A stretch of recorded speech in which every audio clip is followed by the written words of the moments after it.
नमस्ते साथियों, आज हमें माध्यमिक शिक्षा बोर्ड राजस्थान अजमेर की तरफ से जारी किए गए संक्षिप्तीकृत पाठ्यक्रम अर्थात जो शॉर्ट कर दिया गया है, 30% कम कर दिया गया है, उस पाठ्यक्रम के आधार पर, उस ब्लूप्रिंट के आधार पर हिंदी साहित्य कक्षा 12 इसके पाठ्यक्रम पर बात करेंगे, प्रश्नोत्तरों पर बात करेंगे। और आज हमें अभिव्यक्ति और माध्यम नामक पुस्तक का अध्ययन करने वाले हैं। उसमें देखिएगा कुल मिलाकर, और आप यहाँ देख सकते हैं कि रचना से कुल मिलाकर कितने अंक के प्रश्न पूछे जाने हैं। 16 अंक के। 16 में से 6 अंक का तो एक आपको निबंध लिखना है, शेष रहे 10 नंबर।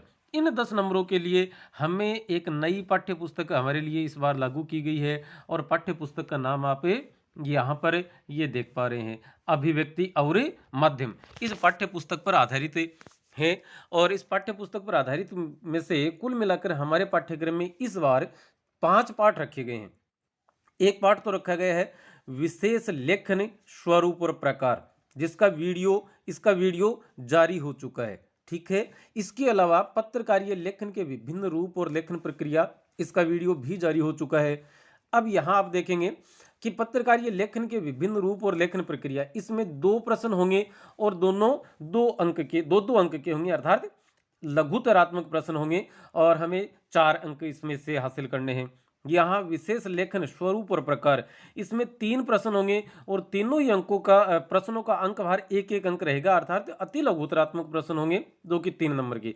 आज हम जिस पर बात करने वाले हैं वह हमारा है कविता, नाटक और कहानी की रचना प्रक्रिया पर आधारित प्रश्न। इसमें एक प्रश्न 1 अंक का, 3 अंक के, है ना। ठीक है, एक प्रश्न होगा, 3 अंक के होंगे। और इसमें से जो प्रश्न होंगे उन प्रश्नों पर हम बात करेंगे। आज हम सिर्फ कविता पर बात करेंगे, अगला वीडियो हमारा नाटक पर होगा और उसके बाद में कहानी पर होगा।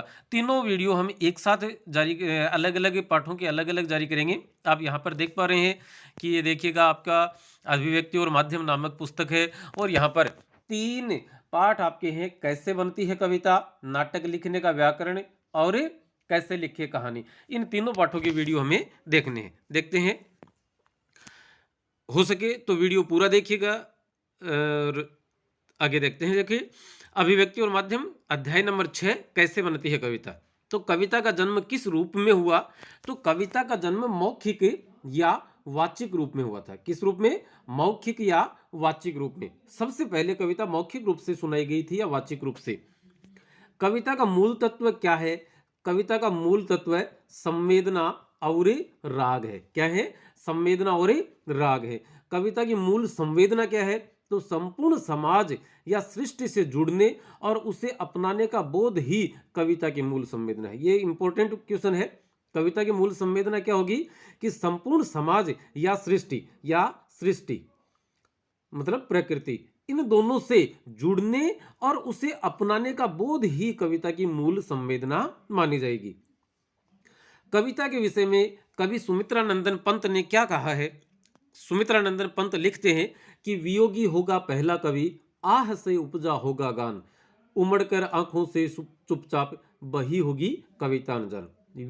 कवि सुमित्रा नंदन पंत की नजर में क्या, या उनके हिसाब से देखा जाए तो पहला कवि कौन होगा इस दुनिया का? वियोगी होगा, विरह में जलने वाला, और उसकी जो आह थी, जो दुख था, उससे ही एक गान उपजा होगा, जो कि उमड़ कर आंखों से चुपचाप, मतलब आंसुओं के रूप में दुख व्यक्त हुआ होगा उसके मन में, दिल में, और उसी से किसी कविता की रचना हुई होगी। कविता की दुनिया का पहला उपकरण क्या है? तो कविता की दुनिया का प्रथम उपकरण तो है शब्द। प्रथम उपकरण क्या माना जाएगा? उसका शब्द माना जाएगा। और शब्दों का उचित तालमेल कविता की पहली शर्त है, कि शब्दों का उचित तालमेल, जिसमें कारक शब्द बहुत कम हो, कारक प्रसर्ग बहुत कम हो, ऐसा ही कविता की पहली शर्त है। तो कविता के भाव ग्रहण के लिए सहायक सामग्री या तत्व के रूप में किसे माना जाता है? तो ये बहुत इंपॉर्टेंट क्वेश्चन है, और आप इसे अच्छे से ध्यान रखें कि कविता के भाव ग्रहण के लिए सहायक सामग्री या सहायक तत्व के रूप में किसे जाना जाता है? तो बिंब और छंद को। किसे जाना जाएगा? बिंब और छंद को। अगला प्रश्न है, सुमित्रानंदन पंत ने कविता के लिए किसकी आवश्यकता पर बल दिया है? तो आप ध्यान देंगे, यहां पर चित्र भाषा या भाषा की चित्रात्मकता, कि भाषा ऐसी हो कि मनुष्य पढ़ने वाले के मन में या कविता सुनने वाले के मन में एक चित्र सा उपस्थित हो जाए।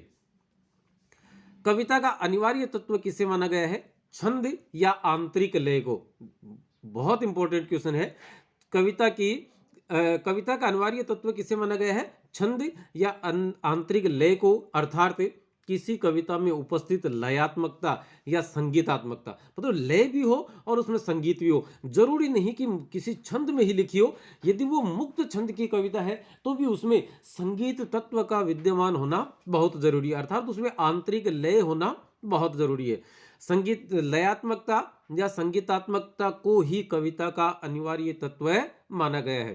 किसी कविता के घटक, तत्व, अंग, अवयव माने जाते हैं या किसे मान सकते हैं? तो कविता की भाषा हो सकती है। कविता की भाषा, कविता की संरचना, उसके बिंब, उसका छंद, और छंद का अर्थ यहाँ पर किसी मात्रात्मक या वार्णिक छंद नहीं, अपितु कविता में व्याप्त लयात्मकता।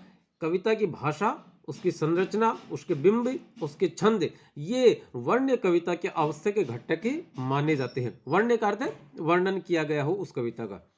कविता के घटकों का परिचालन होता है। बहुत ही महत्वपूर्ण प्रश्न है ये। कविता के घटकों का परिचालन होता है। कविता में प्रस्तुत परिवेश, आप दो शब्द याद रखेंगे, एक तो परिवेश और संदर्भ के अनुसार ही कविता के घटकों का परिचालन होता है। कौन कौन से घटक हैं? आपने ऊपर देखा अभी, कविता की भाषा, कविता की संरचना, कविता के बिंब और कविता के छंद या कविता की लयात्मकता, ये चार उसके घटक है। और उन चारों घटकों का परिचालन किस पर डिपेंड करता है? परिवेश पर, अर्थात वहां के माहौल पर, और उसके संदर्भ पर, अर्थात कविता का मूल विषय क्या है, किस पर लिखा जा रहा है। आगे है मानवीकरण किसे कहते हैं? मानवीकरण किसे कहेंगे? प्राकृतिक दृश्यों को सजीव एवं चेतन बिंब के रूप में प्रस्तुत करने की शैली को ही मानवीकरण कहा जाता है। अर्थात कोई भी प्राकृतिक दृश्य है उसे सजीव या चेतन बिंब के रूप में प्रस्तुत करने की शैली को ही मानवीकरण कहा जाएगा। और ये तो है किताबी परिभाषा। सरलतम परिभाषा ये है कि किसी भी प्राकृतिक या निर्जीव पदार्थ पर मानवीय क्रियाओं का आरोप ही मानवीकरण कहलाता है। कोई निर्जीव या कोई प्राकृतिक पदार्थ है और उस पर ऐसी चीजें हमने थोप दी या आरोप लगा दिया, कर दिया, जो मानवीय क्रियाओं से संबंधित है, जैसे मनुष्य कोई काम करता है वैसे ही, तो उसे ही क्या कहा गया है? मानवीकरण। एक छंद आपके दर्पे से देखें कि धीरे धीरे हिमाच्छादन हटने लगा धरातल से, कि बर्फ जमी हुई थी और वह बर्फ सूर्योदय के पश्चात धीरे धीरे, जो हिम का अर्थ बर्फ है, जो बर्फ जमी हुई थी वह हटने लगी। कहाँ? धरातल से। यहाँ कोई मानवीकरण नहीं है। जगी वनस्पतियां आलसाई, यहाँ मानवीकरण है। यहाँ दो जगह मानवीकरण है। वनस्पतियां एक प्राकृतिक चीज है लेकिन वो अलसाई हुई थी। अलसाना, आलस करना किसका कार्य है? मनुष्य का। तो मानवीकरण यहाँ हो गया। और वे जगी वनस्पतियां आलसाई, जो आलस से युक्त जो वनस्पतियां थी वे जग पड़ी या जग उठी। तो जगना किसका कार्य है? सोना और जगना दोनों ही मनुष्य के कार्य है, मानव के कार्य है, इसलिए मानवीकरण यहां भी है। मुख धोती शीतल जल से, और जैसे मनुष्य उठने के पश्चात मुख धोता है, तो मुख धोती शीतल जल से, हम ठंडे जल से या गर्म जल से जैसे भी मुख धोते हैं सुबह उठते ही, उसी प्रकार से आलस में से भरी हुई वनस्पतियां जग उठी और ऐसा लग रहा था जैसे वे मुंह धो रही हैं। अर्थात वनस्पतियों पर ओस आ रही थी या बर्फ के पिघलने से उसकी जल की जो बूंदे थी वो इस प्रकार से उससे टपक रही थी, जैसे मनुष्य मुंह धोकर आता है मानव, तो उसके मुख पर जल की बूंदे या जलकण हमें दृष्टिगत होते हैं, दिखाई देते हैं। तो इस पद में क्या माना जाएगा? मानवीकरण अलंकार यहाँ, यहाँ और यहाँ। आगे चलते हैं कि कविता क्या है। एक टिप्पणी लिखिए। मन के भावों और विचारों को एक अलग या स्वतंत्र शैली में अभिव्यक्त करना ही कविता है। कविता का वाक्य विन्यास गद्य लेखन से भिन्न होता है। कविता का वाक्य विन्यास आकर्षक एवं भावानुकूल होना चाहिए। कविता की भावना के अनुरूप विराम चिन्हों का यथा स्थान प्रयोग किए जाने पर कविता की मार्मिकता बढ़ जाती है। विशेष लय, ताल और सुर में लिखी गई या कही गई कविता पाठक और श्रोता को आनंद विभोर कर देती है। किसी भी विषय पर अपने भावों को अभिव्यक्त करने का एक जुदा अंदाज कविता को कविता बनाता है। एक अलग अंदाज होता है, हर कवि का अपना एक अंदाज होता है और वही अंदाज क्या बनाता है, उसे कविता बनाता है। विषय, प्रसंग एवं परिवेश के अनुसार विभिन्न भाषाओं के शब्दों के प्रयोग से कविता और ज्यादा पठनीय हो जाती है। मतलब आप ये नहीं कि आप हिंदी में लिख रहे हो तो सिर्फ हिंदी के शब्दों का इस्तेमाल करें, संस्कृत के शब्द आ सकते हैं, अरबी फारसी के आ सकते हैं, आप उन शब्दों का इस्तेमाल भी वहां पर कर सकते हैं। कविता को शब्दों